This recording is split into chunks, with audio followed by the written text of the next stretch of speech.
Olá, começa agora o Bora Entender, seu espaço para tirar dúvidas e conhecer mais sobre tudo que é discutido aqui na Câmara. Toda sexta-feira a gente está aqui ao vivo, na TV e no YouTube da Câmara dos Deputados para tentar descomplicar assuntos importantes e tirar as suas dúvidas sobre o que é votado aqui e pode ter impacto na sua vida. O tema de hoje interessa nosso público jovem e quem tem filho adolescente. A gente fala do novo ensino médio, a nova grade curricular dos estudantes de 15 a 17 anos, que sofreu duas mudanças importantes nos últimos 7 anos. A primeira reforma, feita em 2017, flexibilizou o currículo do ensino médio, diminuindo a carga horária das disciplinas tradicionais e dando liberdade para as escolas criarem itinerários formativos adaptados à realidade dos estudantes. Mas isso não funcionou muito bem não, por um monte de motivos que a gente vai discutir aqui. Uma nova reforma feita este ano retomou essa carga horária alta para as matérias tradicionais, manteve os itinerários formativos, mas com menos tempo de aula, e reabriu uma grande discussão sobre qual deve ser o papel da escola nessa etapa tão desafiadora e importante na vida de todo mundo. Você tem dúvidas sobre como fica o ensino médio depois de todas essas reformas? O que ainda pode mudar? Manda suas perguntas pelo chat do YouTube ou pelo nosso WhatsApp, no 61 99 620 2573. A gente te responde aqui ao vivo. Bora entender?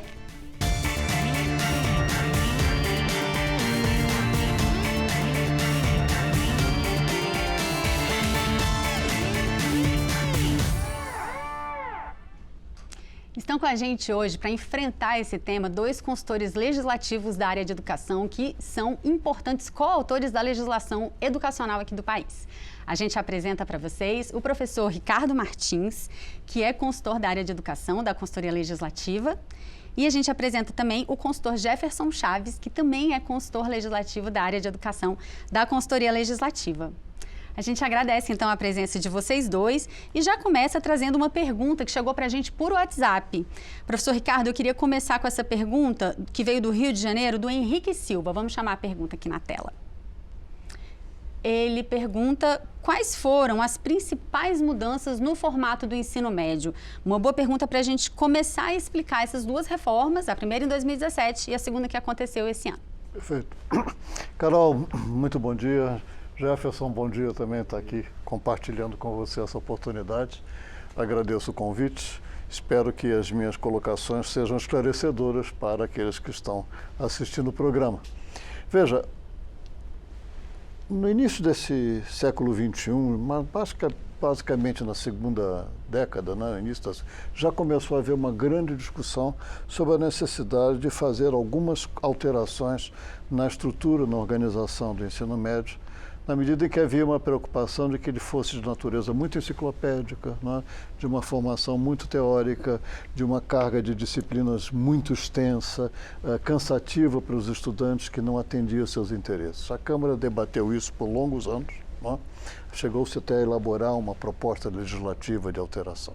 Mas em 2017 sobreveio a primeira reforma, que teve por um dos seus principais objetivos atender a essa questão. Primeiro, ampliar a carga horária, que era de 2.400 para 3.000 horas, num prazo de 5 anos, e dividir a organização curricular em dois momentos. Um momento das chamadas, que na sua abertura você falou de disciplinas tradicionais, que hoje nós chamamos de Base Nacional Comum Curricular, com uma carga horária de até 1.800 horas. Né? 1.800 horas. E as restantes 1.200, 3.000, para serem destinadas a itinerários formativos, né, das diferentes áreas do conhecimento, da formação técnica profissional, de modo a atender exatamente uma diversificação que contemplasse as diferentes aspirações dos estudantes. Uma espécie de diversificação do ensino médio, de modo que ele estivesse mais próximo, né, das expectativas, dos desejos dos estudantes, para aumentar o seu grau de interesse, reduzir a evasão, que era causada por as questões socioeconômicas, com certeza esse assunto vai voltar mais adiante, mas também até mesmo por falta de interesse, etc. Bom, essa reforma, então, tinha um prazo de 5 anos para ser implantada, né, porque era o prazo exatamente que a lei dava para que a carga horária fosse ampliada até 3.000 horas. Né. Efetivamente, ela começou a ser implantada nos estados em 2022, exatamente. Né. Tivemos a pandemia no meio, enfim, uma série de questões. Bom, O que acontece é que essa implantação, ela teve uma questão importante a ser colocada, além da questão da pandemia, né? A Base Nacional Comum Curricular, com a carga horária de até 1.800, para muitos segmentos era considerado muito limitada, pequena, tá certo? Sobretudo considerando que, inclusive, são as competências e habilidades dessa base que são utilizadas, por exemplo, por Exame Nacional do Ensino Médio, que é o acesso hoje à educação superior. E no caso dos itinerários formativos, os estados trabalharam muito nos referenciais curriculares, mas houve uma diversificação muito grande, não é? Das chamadas trilhas do conhecimento, das componentes curriculares, não é? E muitos professores sentiram que não estavam adequadamente preparados para executar, para dar andamento a essa questão. Então houve uma movimentação bastante grande de segmentos ligados aos docentes, aos estudantes, não é? As sociedades de pesquisa, sociedades de pós-graduação, etc., que questionaram, né, essa diversidade dos itinerários, que também foi, digamos, causada pela inexistência de parâmetros nacionais. Né, de parâmetros nacionais. Havia 4 eixos: empreendedorismo, processos criativos, investigação científica e mediação e intervenção sociocultural, mas são muito genéricos, né? Então, o que acontece? Essa diversidade gerou uma possibilidade infinda de trilhas de aprendizagem, de componentes dos itinerários. Essas entidades se manifestaram como em relação a um descompasso entre essa proposta e o preparo das redes, o preparo das escolas, o preparo dos docentes em relação a isso. Essa movimentação chegou ao governo federal em 2023, tá certo? No ano passado. O ano passado. E o governo federal fez uma consulta, não é? E a comunidade que foi consultada, houve muitas manifestações, milhares de manifestações, propugnaram uma mudança, uma reforma da reforma. Sim. Né? Então, essa reforma da reforma aconteceu na virada de 2023 e aprovada em 2024, com a seguinte mudança. Vamos botar na tela esses dados para o senhor, para a gente poder ver não, junto, que já tem essa possibilidade de comparação do que foi feito no ano, né, em 2017 e o que foi aprovado esse ano. Pois é, então houve uma mudança. Então, como eu dizia, na lei de 2017, no máximo 1.800 da chamada Base Nacional como curricular, que aí consta como disciplinas obrigatórias, e 1.200 que coloca como disciplinas opcionais, que são os itinerários formativos, tá? A nova lei aumentou, não é?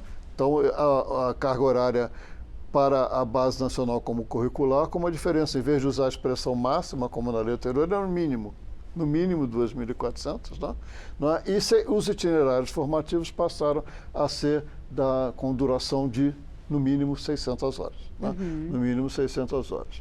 Então, há uma mudança, portanto, curricular importante, certo? Há uma maior ênfase, né, nas chamadas disciplinas básicas ou do conjunto de componentes curriculares das 4 áreas do conhecimento, que é matemática, ciências humanas e sociais, ciências da natureza e linguagem. Vamos ver na próxima tela, que a gente tem a próxima tela que demonstra isso que o senhor está explicando. Há uma mudança nessa questão. Na verdade, em princípio, a Base Nacional Comum Curricular, ela contempla todos os componentes que aqui estão à direita, tá?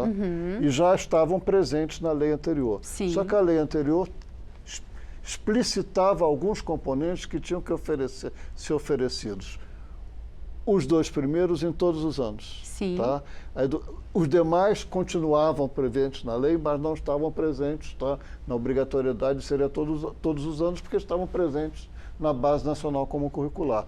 A nova lei, tá certo? Ela faz referência às áreas, faz referência a todos esses componentes que também tinham que ser ministrados. E não faz referência de que eles têm que ser ministrados em todos os anos. Aí vai depender de como cada estado vai organizar o seu referencial curricular com base nas diretrizes nacionais curriculares que o Conselho Nacional de Educação tem que rever até o final deste ano. Sim. E mais uma última questão importante, me parece relevante salientar, é que para os itinerários formativos, desta feita, a lei prevê a existência de diretrizes nacionais curriculares também. Diretrizes nacionais que vão orientar, né, os sistemas de ensino a organizarem os itinerários formativos, Vamos o ver que na não próxima existia. tela. Isso, a gente tem uma telinha sobre isso também, sobre essa diferença de como fica.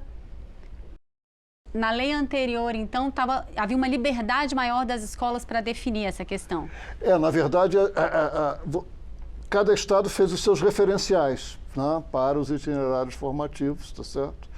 E aí ela, com as suas, tanto nas públicas, são as secretarias de Estado de Educação que negociam com as escolas. As escolas particulares, elas adotavam a forma como, de acordo com a sua autonomia, né? Agora, na oferta desses itinerários, a gente tem que ter, são 4 áreas. Os itinerários são de aprofundamento dessas áreas, como eu já mencionei, matemática, ciências humanas e sociais, ciências da natureza e linguagens. Cada uma delas tem de suas tecnologias como complemento, mas eu vou passar por cima disso. E, no mínimo, cada escola tem que oferecer 2 itinerários para dar opções aos alunos, né? E esses 2 itinerários podem ser combinando as áreas 2 a 2. Uma escola pode oferecer os 4, se tiver condições, tá certo? Mas pode combinar também 2 a 2, por exemplo, linguagens e humanas sociais, matemática e ciências da natureza, como exemplo, né? Isso aí. E para aprofundamento das áreas do conhecimento, de uma maneira mais direcionada, mas nós só vamos saber isso com mais clareza quando o Conselho Nacional de Educação e o MEC homologar as diretrizes orientadoras da elaboração desses itinerários. É isso que tem o prazo até o final do ano para acontecer. Até o final do ano. A gente volta a falar sobre esse assunto. Por enquanto, eu dou as boas-vindas para o Jefferson, que está aqui com a gente também, agradecendo a sua presença.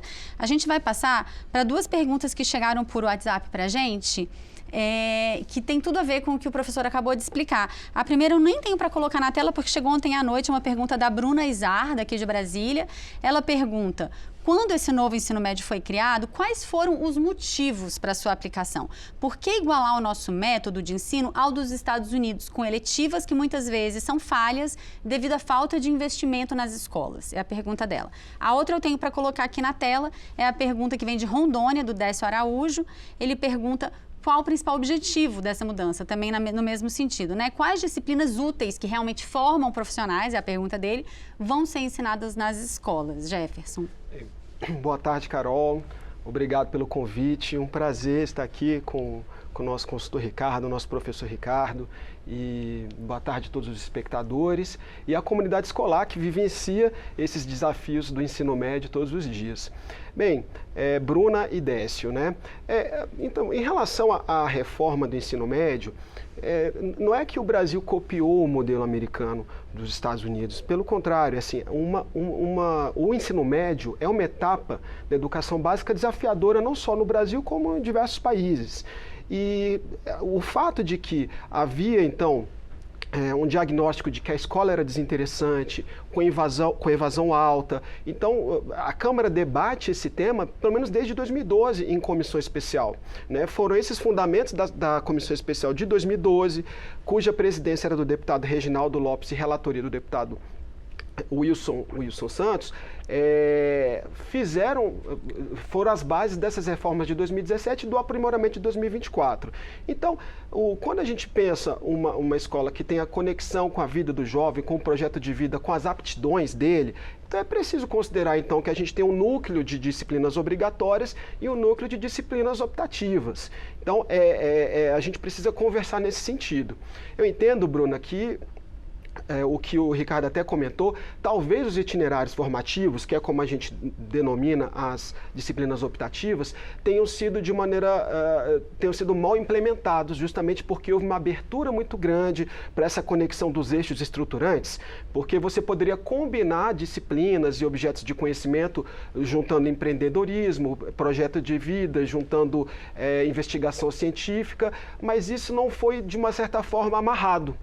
Então, mas a gente entende que a gente manter alguns parâmetros, considerando, então, o projeto de vida do estudante, as aptidões, aquilo de que ele gosta, são coerentes e os estudantes do ensino médio, nas pesquisas de opinião, eles comentam que gostariam de estar numa escola que fornece opções para que eles possam desenvolver em alguma área do conhecimento que eles gostam mais.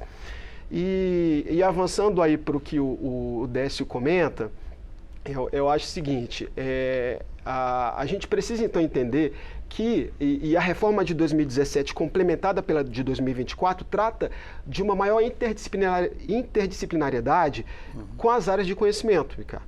Então, a gente tem a área de linguagens, a gente tem a área de matemática, a área de ciências da natureza e a área de ciências sociais. Certamente, Décio, a sua carreira, as carreiras elas são criadas a partir dessas áreas de conhecimento. Então, à medida que você consegue ter uma base, ou o que a gente chama agora de formação geral básica, aliada a itinerários formativos de aprofundamento das áreas de conhecimento, e também com estímulo ao itinerário da formação profissional e tecnológica, a gente entende que vai ter uma consonância, que o ensino médio precisa ter essa consonância com a vida real, ou seja, com aquilo que vai formar os profissionais. Sair da enciclopédia e estar mais conectada com a vida real. É a intenção. É isso. Professor Ricardo, eu trago uma pergunta da Melina Salles, que vai no sentido que tem sido muito comentado desde a aprovação da primeira reforma lá em 2017, sobre uma possibilidade dessas reformas gerarem uma discrepância entre ensino público e ensino privado. Vamos ouvir o que ela tem para dizer.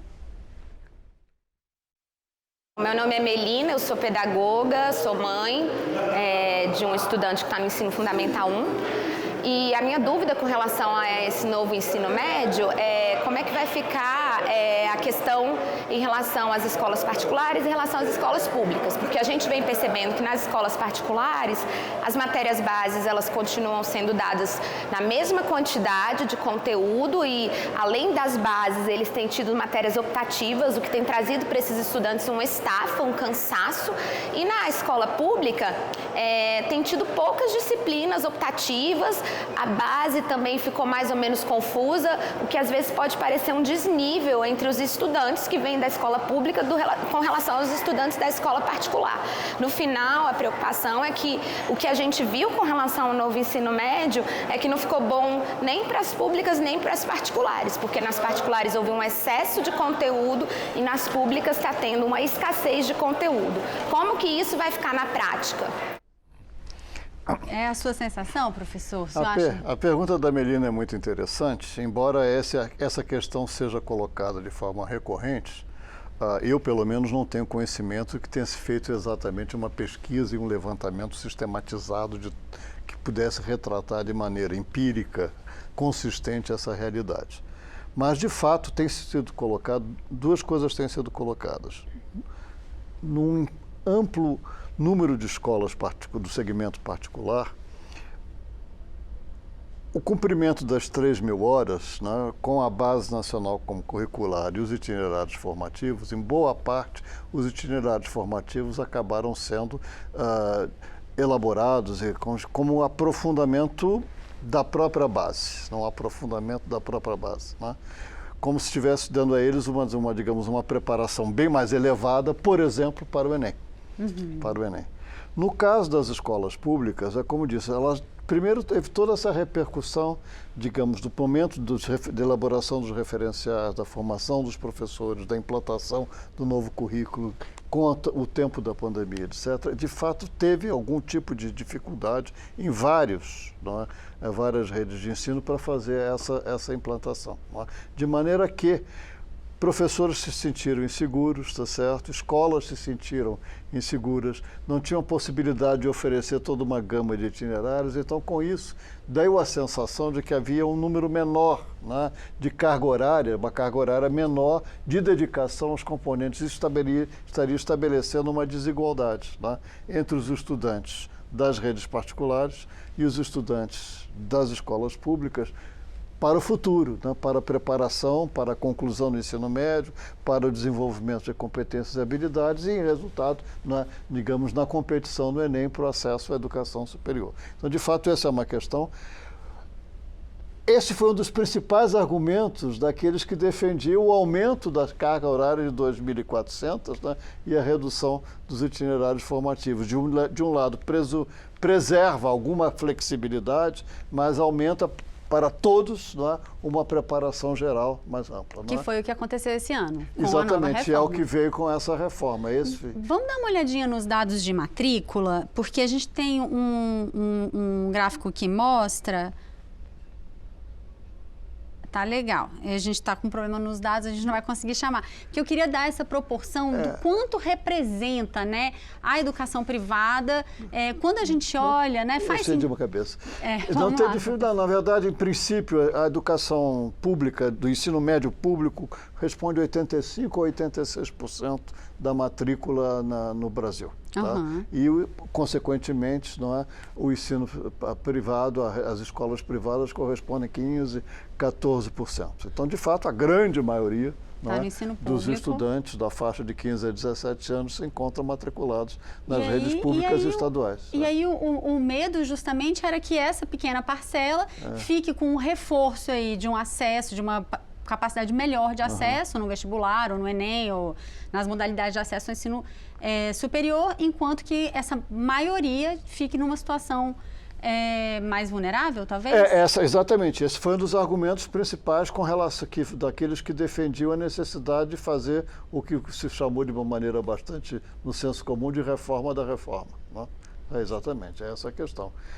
A sobrecarga, né, que a Melina mencionou, na verdade não era uma evidência em todas as escolas, de fato, porque a carga horária é 3.000 horas, mas há escolas que vão além disso. Sim. Tá certo? Então, isso aí é uma outra questão. Agora, há que ter o cuidado, porque a questão do ensino médio enciclopédico de antes, 2017, era um risco para esse tipo de situação, tá certo? 3.000 horas são 5 horas de aula por dia, exato. Né? Que estão sendo distribuídas, corrido, tem algumas escolas colocando um contraturno, uma aula num contraturno. Não é usual, geralmente são 5 horas, são no turno parcial, né?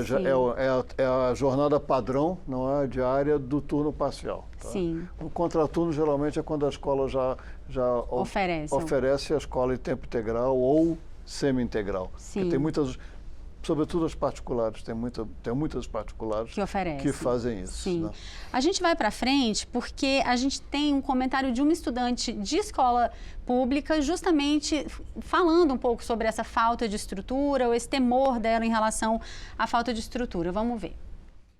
A minha dúvida é como que as escolas conseguiriam comportar essa nova grade horária do novo ensino médio, porque, por exemplo, a minha escola não tem estrutura e a gente não tem informação suficiente para saber como que seria, e isso teria que aumentar a grade horária dos professores, dos alunos, e nas escolas públicas...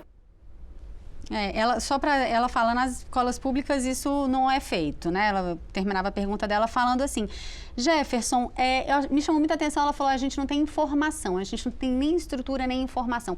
Está faltando, além de garantir essa estrutura, maior envolvimento das comunidades nesse debate? Sim, Mariana. Eu acho que você tem razão. De fato, houve pesquisa junto aos estudantes do ensino médio que relataram um desconhecimento de como a reforma foi implementada, desde 2017 até a reforma que se iniciou em 2022 e essa nova reforma que vai se iniciar no ano que vem.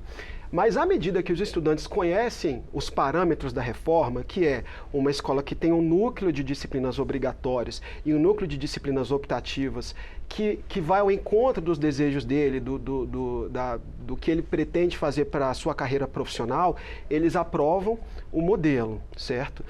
A implementação realmente foi um pouco falha, mas à medida que a lei de 2024 consegue aprimorar, e a gente já está discutindo isso, consegue aprimorar, mantendo essas balizas, a gente entende que isso vai melhorar o aprendizado e vai melhorar o interesse dos jovens.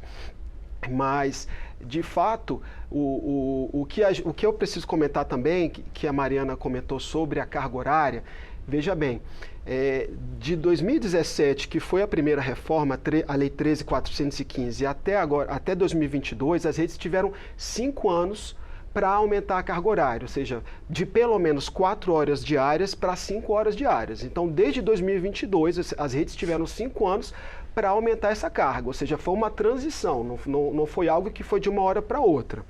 A reorganização curricular que está sendo feita agora após a Lei 14.645, então basicamente mantém essa mesma carga horária, no mínimo, é claro que os sistemas podem oferecer uma carga horária maior, mantém essa carga horária, mas aumenta as disciplinas obrigatórias, que é o que a gente chama de formação geral básica, e diminui os itinerários formativos, que são as disciplinas optativas. Agora, essa organização horária já está prevista, eles já estão dando. O que as redes precisam, então, fazer é reorganizar a oferta das disciplinas obrigatórias, que, a bem da verdade, 2.400 horas era o que era oferecido antes de 2017. Antes da reforma. Ou seja, isso já era o padrão anterior. E agora, com as 5 horas, ou seja, 1 hora de aula adicional, esses itinerários formativos que vão compor essas 600 horas no todo do ensino médio. Uma dúvida que me ocorreu agora é se esse aumento, né, e mesmo com esse prazo de adaptação e tal, isso foi acompanhado de mais recurso? Sim, sim. A boa notícia é essa, né? Se a gente falar de recurso, basicamente o ensino médio, ele entrou no Fundeb a partir de 2007. O Fundeb é um fundo de redistribuição que tenta equalizar os recursos para a educação básica. Ou seja, foi ontem. Em 2009, é que com a Emenda Constitucional 59, o ensino médio passou a se tornar etapa obrigatória e direito público subjetivo, ou seja, qualquer cidadão pode requerer na justiça, caso não tenha acesso, uma matrícula de ensino médio. Então, isso também foi ontem. Ou seja, as políticas públicas pós-Constituição de 88 têm tentado assegurar um financiamento estável para essas etapas da educação básica. E o ensino médio foi essa última etapa que entrou nesse fundo de equalização de oportunidades. Desde 2020, a gente tem um novo Fundeb, que a Emenda Constitucional 108 aprovou. Então, prevê-se um aumento de recursos até 2026. Então, o aspecto positivo é esse, a gente vê um aumento de recursos, principalmente a complementação da União para a educação básica, né? O ensino médio como esse componente da educação básica. Sim. A gente tem uma outra pergunta aqui que também vai no sentido vai nesse mesmo sentido da transição. É uma pergunta que eu vou colocar na tela do Lucas Cordeiro Soares de Brasília. Vamos lá. Meu nome é Lucas Cordeiro Soares e minha dúvida seria quando que vai ser a implantação do novo ensino médio, dessa nova fórmula que vai ser agora com mais aulas FGB. A pergunta para você, professor, e eu complemento a pergunta dele perguntando também como que fica a transição para o acesso à universidade. Bom, Lucas, sua pergunta é muito interessante. Veja bem, mudando o conjunto de normas que organiza o ensino médio, em princípio, elas valem para quem vai entrar no ensino médio a partir do ano que vem, 2025, tá certo? Bom, e aí, o que acontece com aqueles que já entraram no ensino médio, que esse ano estão no segundo, vão passar para o terceiro ano, e esses que estão no primeiro vão passar para o segundo, vão passar para o terceiro? Em princípio, os estados podem decidir manter a estrutura anterior da lei, não precisam mudar. Ou então, como a lei permite e autoriza, podem fazer uma transição. Então, ao longo desse tempo, podem fazer a recomposição, não é, da carga horária, ampliando, fazendo a redistribuição, e aí isso aí é uma decisão que cada rede vai fazer. Então, não temos como adiantar, porque isso é digamos, uma decisão de cada rede, de cada sistema de ensino, de cada estado, vamos dizer assim, e do Distrito Federal, que no caso ele é de Brasília, né? E agora, isso até o final do ano vai ter que estar mais resolvido, vai ter que estar resolvido. Essa é uma primeira questão. A grande questão que fica é a seguinte, bom, e o Enem? O Exame Nacional do Ensino Médio, que é fundamentalmente baseado nas competências e habilidades adquiridas no ensino médio. Na formação geral básica. Até agora, a gente tinha uma formação geral básica, uma BNCC, de no máximo 1.800. Então, tem um conjunto de competências e habilidades que cabe nessa carga horária, tá certo? Quando você amplia para 2.400, você pode ter uma forma diferente, né, de aprofundar o desenvolvimento dessas competências e, portanto, de avaliá-las. Então, é preciso considerar isso aí. É uma decisão que vai ter que ser tomada ao longo do tempo, não é? Para que não haja nenhum prejuízo, por exemplo, para que um Estado que decida, não é, ficar não fazer a transição para os atuais estudantes do ensino médio, Sim. não é, para que lá na frente eles não sejam submetidos a um Enem, não é, em condições de competição desigual, né? Sim. E isso vai ter que ser uma questão que terá que ser resolvida em parceria, né, dos entes federados responsáveis, que são os entes estaduais de federal, e o Ministério da Educação, particularmente o INEP. Então, no meu entendimento, né, essa questão terá que ser tratada no bojo dessas discussões das diretrizes nacionais que estão sendo colocadas agora, porque repercutem no Enem. E também qual que vai ser, se os itinerários formativos, esses aprofundamentos, entram ou não entram nesse exame de acesso também, né? Não, e nessa parte não. Nessa Já parte está definido. não, nessa parte não.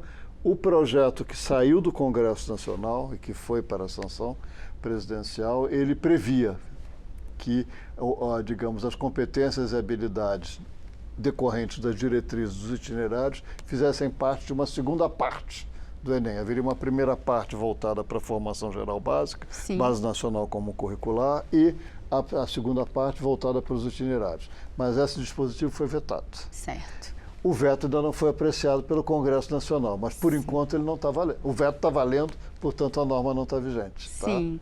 A gente tem uma pergunta que vai no sentido também das disciplinas eletivas. Vamos ver uma pergunta da Ana Paula Souza, daqui de Brasília. Olá, eu sou Ana Paula Souza, sou jornalista e moro em Brasília.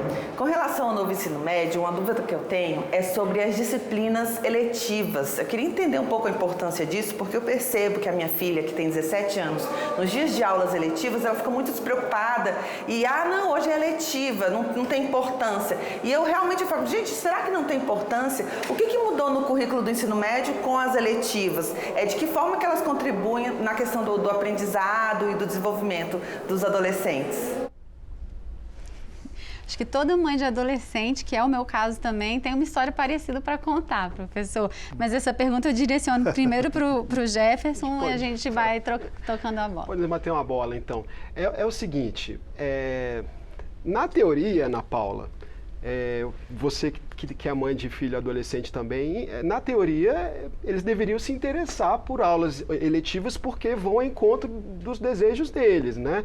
Eu, por exemplo, vou falar no meu caso, se eu tivesse um ensino médio em que eu pudesse, pelo menos, fazer um itinerário na área de ciências humanas, que é a área que eu gosto, eu iria sofrer muito menos, não é?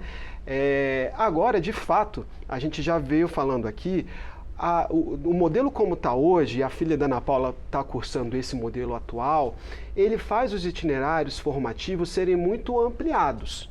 Então pode ser que a oferta desse itinerário não esteja, enfim, concatenada com os desejos dela. Não é? Então, a reforma de 2024 desse ano, ela tenta aprimorar no sentido de que a gente vai ver as grandes áreas de conhecimento e fazer um aprofundamento dessas grandes áreas de conhecimento. E só para fechar um pouco sobre essa questão dessa transição, porque também causa alguma preocupação para os estudantes e para os pais, a lei de 2024, a 14.645, ela fala o seguinte: as redes de ensino têm que estabelecer planos de ação. Isso está estabelecido muito claramente lá. A assistência técnica do MEC financeira também está estipulado de maneira clara como é que isso tem que ser feito. O Conselho Nacional de Educação, junto com os sistemas estaduais de ensino, vão fazer as diretrizes de aprofundamento das áreas de conhecimento, ou seja, dos itinerários. E a gente tem as diretrizes curriculares, ou seja, de modo geral, que junta a formação geral com os itinerários, que já está sendo elaborada pelo Conselho Nacional de Educação. Então, assim, a gente entende que com um plano de ação concatenado, a assistência técnica bastante delimitada na lei, é possível compreender, então, que a gente tenha um aprimoramento justamente nessa parte das eletivas, Ana Paula e Carol. Em relação aos nossos filhos, né? E a gente ouve também essa parte que acho que faz parte das eletivas, né? O chamado projeto de vida. Eu queria que a gente falasse um pouquinho mais sobre essa parte que a reforma traz, acho que já traz desde 2017. Qual que é a ideia dela e qual que é a efetividade, né, na prática? Porque o que eu ouço dentro de casa é isso, são professores que não têm, às vezes, a melhor formação para isso, os estudantes que não levam aquele debate a sério, quando é um debate super sério, que poderia ser realmente um espaço, um lugar de reflexão sobre para onde que se vai a partir dali, né, professor? Para mim? Não, na verdade, a ideia do projeto de vida é exatamente que houvesse um espaço dentro do calendário escolar, dentro da jornada escolar, para que os estudantes pudessem discutir, né, debater como enfrentar a vida, como chegar à vida, como delinear a sua trajetória, como fazer as suas escolhas, etc. Então, agora, isso supõe, efetivamente, que haja digamos, um preparo metodológico, didático, de quem o conduz, não é, esse espaço curricular, de quem conduz esse espaço curricular, e uma compreensão exata dos objetivos dessa matéria. Existem materiais belíssimos desenvolvidos e que estão disponíveis online sobre o que fazer, tá certo? Agora, é possível, né, que em alguns estabelecimentos, né, em algumas escolas, a implementação não esteja sendo feita da maneira mais adequada, mais, digamos, de maneira mais efetiva, para atrair o interesse dos estudantes, né? Por exemplo, discussões de natureza filosófica, questões de natureza de desenvolvimento de competências socioemocionais, tudo isso são questões que estão envolvidas nesse componente chamado projeto de vida.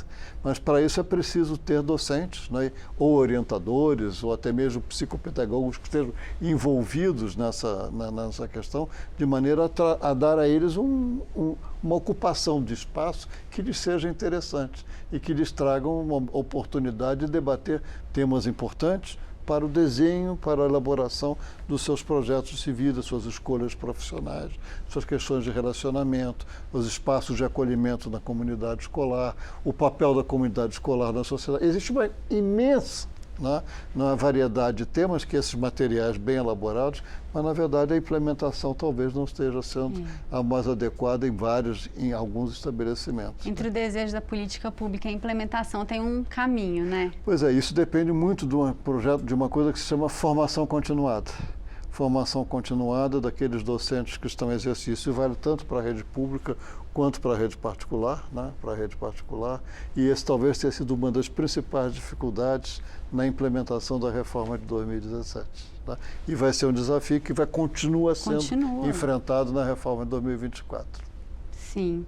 Vamos conversar um pouquinho sobre o papel dos professores e o deslocamento deles nessas novas disciplinas. A gente tem uma pergunta da Mariana Monteiro aqui de Brasília. Eu queria saber se filosofia e sociologia vão ser obrigatórias ou optativas, que eu acho muito importante serem obrigatórias. Houve esse debate durante um tempo sobre a disciplina em si, que eu complemento com o que a gente vinha falando antes, sobre quem é que está ocupando esses lugares das eletivas, dos projetos de vida, na prática lá dentro das escolas. Jefferson. Então, Mariana, o que acontece? A reorganização que foi feita agora em 2024, eu acho que ela concatena os artigos da LDB de uma maneira muito mais organizada. Então, quando você vai verificar lá na LDB, agora, como é que funcionam as áreas de conhecimento e quais são os integrantes dessas áreas de conhecimento, está deixando bem claro lá. As ciências sociais e humanas aplicadas são integradas por geografia, história, filosofia e sociologia. Ou seja, para tranquilizá-la, essas disciplinas estão garantidas nas áreas de conhecimento da BNCC, que compõem a formação geral básica. Inclusive, pode ser objeto de aprofundamento dos itinerários formativos. O que pode ter tido alguma confusão é que na reforma de 2017, pelo fato da carga horária geral ter diminuído. Bastante. Exato. E a carga dos itinerários ter aumentado, considerando então que português e matemática tinham que ser obrigatoriamente ofertados nos 3 anos, houve então a necessidade das redes de ensino diminuírem a carga horária de algumas disciplinas. E vários professores da área de humanas, eles, enfim, nos contataram, evidenciaram que a carga horária da sua disciplina tinha sido reduzida e houve um certo deslocamento de professores, por exemplo, para dar aula de projeto de vida, talvez sem a necessária formação para esse aspecto. Isso acontece porque, assim, a política educacional é uma política muito capilarizada, ela é complexa, porque ela tem que concatenar esforços do governo federal, do governo municipal, do governo estadual, distrital, e também a base, né, que é a comunidade escolar. Se a comunidade escolar conseguir abraçar essa reforma, verificar a importância dela, certamente a gente entende que ela vai ser contemplada. Agora, o fato da gente colocar as disciplinas que integram as áreas de conhecimento não é a intenção de cercear a inovação curricular, pelo contrário. As áreas de conhecimento podem ser ampliadas por outros componentes, mas o que a gente quer dar é essa certa tranquilidade para os professores que já têm suas habilitações, para que eles possam, de fato, continuar, formando os alunos e se formando também. Certo. A gente também tem uma nova pergunta. Essa é uma pergunta de um estudante, do Jorge Tavares. Ele trouxe uma questão que eu fiquei curiosa, eu nunca tinha ouvido falar. Vamos ouvir. Oi, eu sou o Jorge Tavares, estudante daqui de Brasília. E a minha pergunta sobre o novo ensino médio é se realmente vai ter esse 4º ano de ensino médio que falaram que ia ter, caso alguém conseguisse ficar em alguma pendência ou não conseguisse passar em alguma matéria no final do ano e teria que fazer um 4º ano. Isso é verdade? Existe essa possibilidade de 4º ano, professor Ricardo? Bom, Jorge, espero que não seja o seu caso, que você esteja com alguma pendência, que você esteja com um bom êxito na sua trajetória escolar. Mas, de toda forma, olha, o 4º ano do ensino médio, ele não é uma obrigação, tá certo? É uma possibilidade que está prevista em lei, não é? Existem até alguns cursos de ensino médio que já estão, que são de 4 anos, geralmente são voltados para a formação técnica profissional. Os sistemas de ensino, as redes de ensino, não estão proibidas de oferecer um 4º ano, se quiserem, tanto para essa finalidade que você menciona, digamos, para uma complementação, etc., ou podem dizer, olha, então você não passou no 3º ano, você repete, faz o 3º de novo, coisa desse tipo, tá? Ou então dá para oferecer um 4º ano para, digamos, para quem quiser fazer um itinerário formativo adicional, né? Não sei se você acompanhou, Jorge, que você tem agora a formação geral básica e tem os itinerários. Então eu escolhi um itinerário na área de ciências humanas e sociais, fiz. Ah, não, mas eu gostaria de fazer um outro, né, de ciências da natureza, que descobri que eu quero fazer, na verdade, um curso na área de saúde, né? E aí, se a rede de ensino puder e tiver disponibilidade, ela pode admitir que você se matricule para fazer um 2º itinerário. Mas, primeiro, não existe uma obrigação do 4º ano. O ensino médio não vai virar um ensino médio universal de 4 anos, tá certo? As redes de ensino têm liberdade de organizar dessa maneira, tanto para um itinerário formativo, para um reforço adicional, se for necessário, não é? Que não é usual. Mas, enfim, isso é uma questão de uma decisão de cada rede, de cada sistema. Eu aproveito para perguntar, que o senhor mencionou no início da sua resposta, o ensino técnico. O que muda nessa reforma com o ensino técnico? Teve mudanças significativas? Basicamente, então, a gente tem que falar da regra, da regra geral e para quem faz o itinerário do ensino técnico. A regra geral é essa: 2.400 horas de formação geral básica, 600 horas de itinerário. Para quem faz ensino técnico, qual é a questão aí? Geralmente, as formações do ensino técnico, elas requerem uma carga horária adicional. Então, a gente tem 600 horas de itinerário, mas a gente precisa aumentar a carga horária, porque geralmente os cursos têm 900 horas, os cursos da área de saúde, de tecnologia, têm 1.200 horas. Como é que a gente pode comportar, então, essa carga horária ampliada junto com a formação geral básica? Então, é prevista uma adaptação na lei. Você pode... Para quem faz o itinerário da formação técnica e profissional, a FGB, ou seja, as obrigatórias, são de 2.100 horas e as optativas são de 900 horas, sendo que é possível aproveitar 300 horas para você ter um curso de 1.200 horas. Por exemplo, você faz um curso da área de saúde, de enfermagem, um curso técnico integrado, né? O itinerário da formação técnica em enfermagem. Só que você já teve aula na formação geral de biologia, não é? Então a gente pode aproveitar um pouco dessa carga horária para que você possa cursar um curso de 1.200 horas e ao final do ensino médio, fazendo esse itinerário, possa sair com o seu certificado apto a ir para o mercado de trabalho. Então, a lei prevê então uma certa diminuição da carga horária pequena, só para comportar cursos que têm uma carga horária mais ampliada, mas isso, de modo geral, não vai prejudicar a formação do estudante, porque, como eu havia dito no exemplo, esse conhecimento já tinha sido ofertado ao longo da formação geral. Ele sai pronto tanto para o mercado de trabalho, quanto para se ele quiser... Educação superior. Fazer a educação superior. Chegou uma pergunta, gente, de quem está assistindo a gente pelo YouTube. Vamos chamar? Davi Lino. Como a implementação do novo ensino médio irá garantir que os alunos tenham uma formação mais ampla e diversificada, sem comprometer a qualidade de ensino nas disciplinas tradicionais? Professor Ricardo, essa é a preocupação o tempo inteiro, né? Na verdade, essa foi a grande questão, o grande ponto de interrogação com relação à organização curricular da reforma de 2017 e que levou à mudança para 2024. Porque em 2017, o que ele chama de disciplinas tradicionais, a formação geral básica, era de até 1.800. E os itinerários formativos, 1.200, ou as chamadas eletivas, né, como está sendo colocado de uma maneira, digamos, mais livre aqui, né, 1.200. Agora é o contrário, aumentou a carga das chamadas disciplinas tradicionais, passou para 2.400, e os itinerários ou as eletivas reduziram para 600, com a particularidade da formação técnica profissional que o Jefferson acabou de expor muito bem a desenho. Então, na verdade, a ideia é que tenha uma formação mais ampla, tá certo? Com a formação a formação básica com maior carga horária e, ao mesmo tempo, tem uma diversificação. Professor, você acha que com o tempo, talvez me veio essa ideia agora, assim, se a reforma de 2017 não foi muito ousada, será que com o tempo essa questão da diversificação não pode passar a ganhar um pouco mais de espaço à medida que for sendo implementada, que as escolas forem se adaptando? Com certeza, essa é uma questão que primeiro foi um ponto de interrogação se houve tempo necessário para a maturação da reforma de 2017. Tá? Mas agora essa é uma questão que não se coloca, que de 2024 já está feita, né? Com base em uma série de argumentos relevantes que a gente já abordou aqui. Acontece o seguinte, que 3.000 horas é a carga mínima, é a carga horária mínima. A ideia é de que ela passe a ser até 4.200 horas. Né? E tem um prazo, não tem um prazo fixado, mas que haja essa expansão. E aí exatamente coloca-se essa grande questão.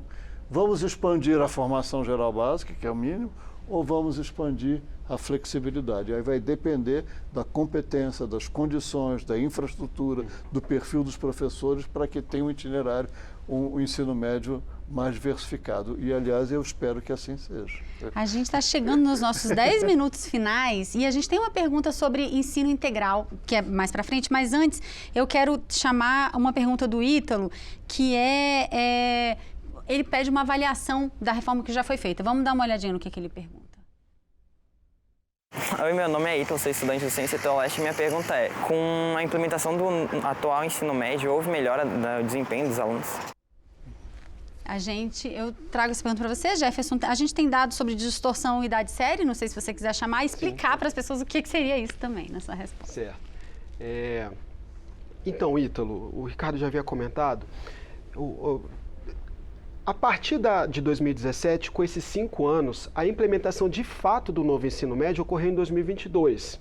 Então, os estudantes que entraram em 2022 no primeiro ano do ensino médio, eles estão cursando o terceiro ano do ensino médio agora, em 2024.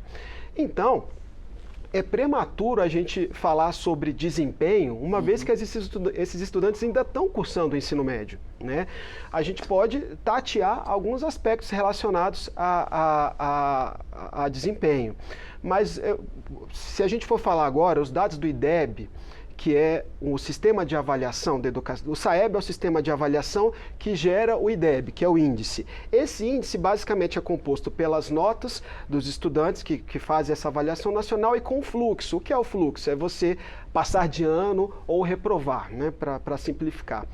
Então, assim, quando a gente vê o IDEB do ensino médio, ele tem ficado estagnado, certo? Assim, então, uma primeira resposta é que esse desempenho tem se mantido estável.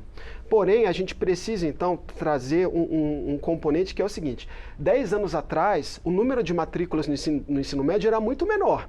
Então, à medida, como a gente havia comentado, desde 2009, o ensino médio se tornou uma etapa obrigatória. O que o Brasil tem feito é aumentar o acesso dessa base e que tem aumentado de modo significativo. Então, ainda que esse desempenho tenha mantido estável, a gente tem uma maior quantidade de gente que está fazendo as provas. O aspecto positivo é que o IDEB, ou seja, as notas dos anos iniciais do ensino fundamental, elas estão crescendo. Então, a gente entende que mantendo uma infraestrutura adequada, valorizando os professores, valorizando a gestão escolar e as famílias suportando esses estudantes que estão nos anos iniciais, à medida que eles forem avançando nos estudos, a gente vai ter melhoria de índices. A boa notícia, como você havia comentado, não sei se vai ter a arte... Vamos botar aí o dado. É que a distorção idade séria, ou seja, o que é isso? É um aluno que a idade, idealmente, você cursa o ensino médio entre 15 a 17 anos. Então, se a gente tem um aluno de 15 anos na 8ª série do ensino fundamental, ele vai chegar com 17 anos na 1ª série, ou seja, vai ter uma distorção idade série. Quando a gente olha a sequência aí dos anos, a gente ainda temos uma distorção de idade série grande, mas ela tem se reduzido. Então, significativamente, né? Significativamente, Carol. Então, essa é uma boa métrica para a gente verificar assim, se o Brasil tem conseguido arregimentar esses estudantes para o ensino médio. Claro que tem um conjunto de outras políticas públicas que enfim, podem justificar a distorção, a diminuição dessa distorção e a diminuição também da evasão no ensino médio. Só para a gente explicar direitinho para as pessoas. Então, vamos supor, em 2018 a gente tinha 28% de jovens fora da idade correta na série correta. Exato. E hoje em dia 19%, em 2023, que é o dado mais recente, é isso, né? 19,5% de estudantes que estão, né, nessa situação. Estão na idade, digamos, errada, né? Sim. Mas é claro que nunca está errado para aprender, né? Mas eu digo assim, só se a gente coloca como uma baliza entre 15 a 17 anos, com pandemia no meio, ou seja, ainda é um bom dado.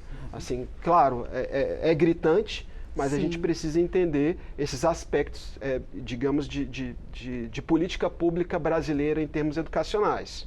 A gente tem mais uma pergunta, eu vou trazer a pergunta da Clara Mariani. É uma pergunta sobre ensino integral.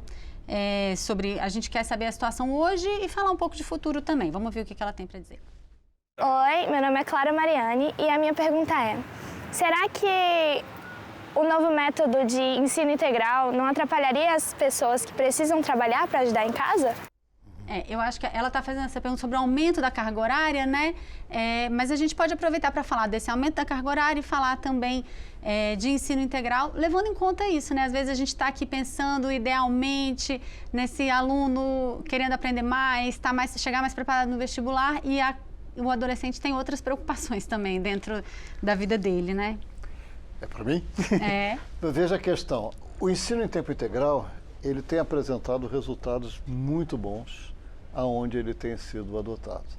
Então, se a gente vamos pegar um exemplo do estado de Pernambuco, que é um dos precursores, mas também tem muita evolução no estado do Ceará. Vários outros estados têm uma quantidade bastante crescente de estudantes de ensino médio em tempo integral.